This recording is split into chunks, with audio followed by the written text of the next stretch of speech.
For the last 15 minutes or so, you heard from Betsy Moyat with the freestudentloanadvice.org, and she was answering all your student debt relief questions. You may have missed a few things here and there. We want you to know that it's all going to be in the Two Wants to Know section of our website, but we want to continue to dig deeper into the student debt relief program, giving you even more context to the headlines, and the claims that you may be seeing online. First and foremost, let's get a recap of what the plan does. Millions of Americans will have thousands of dollars of their student loan debt canceled. Pell Grant recipients can get up to $20,000 forgiven. All other borrowers can get $10,000 canceled. Now, this only applies to people who make less than $125,000 a year. President Biden also extended the pause on student loan repayments through the end of this year. So let's take a closer look at student debt as a whole, especially in our state. 55% of North Carolina college students graduated with debt in 2020. According to the Institute for College Access and Success, the average amount of debt was over $29,000 per student. Now, here in the Triad specifically, 71% of UNCG students graduated with debt in 2020. 51% of High Point University grads had debt, and 30% of Wake Forest students graduated with debt. Now, reaction to the student loan forgiveness plan, of course, is split among Americans, mostly along the party lines. Skylar Henry takes a look at what people are saying about it. I am just overwhelmed that 20 million people aren't going to have student loan debt anymore. The president is delivering on his campaign promise, erasing $10,000 in federal student loan debt for those with annual incomes below $125,000 or couples earning less than $250,000. Now, the next step for many of the people here and millions of other borrowers is to figure out how to actually get the relief. The government says it has income information for about 8 million borrowers. What you need to do is go to studentaid.gov/debt relief. You are going to be waiting for information, and you will have to fill out a form. That means about 35 million people who don't have income information, go do it. And even if they have your information, do it anyway. While the plan is moving forward, Republicans are denouncing it as an insult to those who chose not to take on debt. And then there's many other people who took out loans and paid them off. So don't you feel like a sucker now that Biden's coming to do this?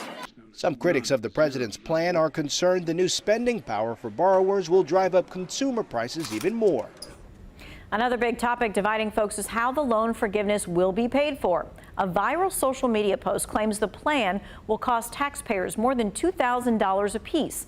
Brandon Lewis explains the origins of that claim and whether it's true or not.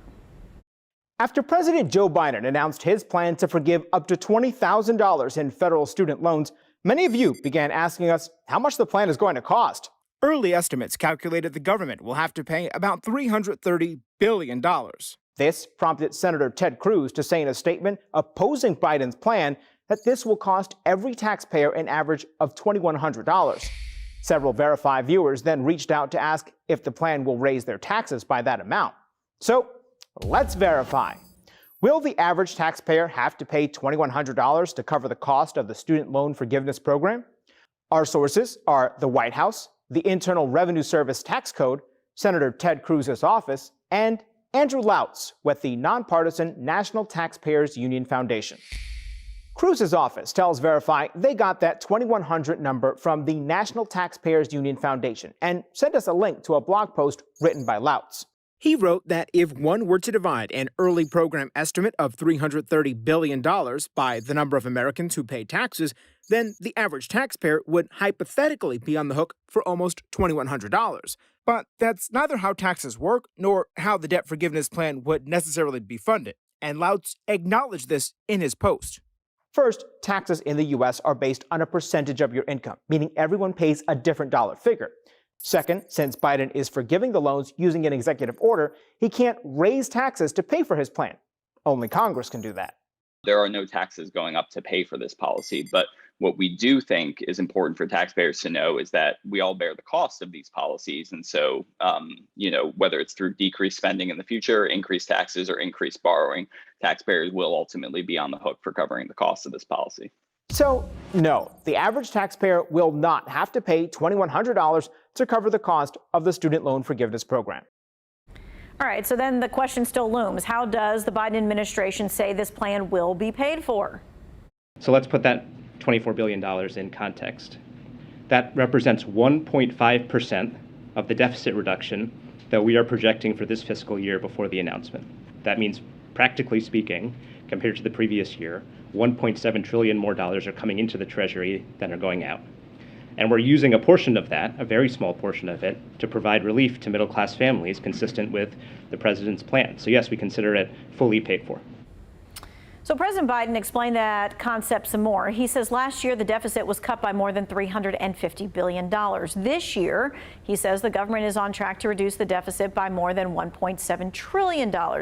So what they're doing, they're using the deficit reduction to pay for the debt forgiveness. Now remember, deficit reduction is raised from taxes that you pay and the other ways that the government raises money. So ultimately, you are helping to pay for debt forgiveness, just not in a direct way. Well, for some folks, $10,000 or even $20,000 is not enough to wipe away the full debt that they owe. There are other forgiveness plans that you might qualify for. Teacher loan forgiveness helps certain full-time teachers. Public service loan forgiveness helps government and nonprofit workers.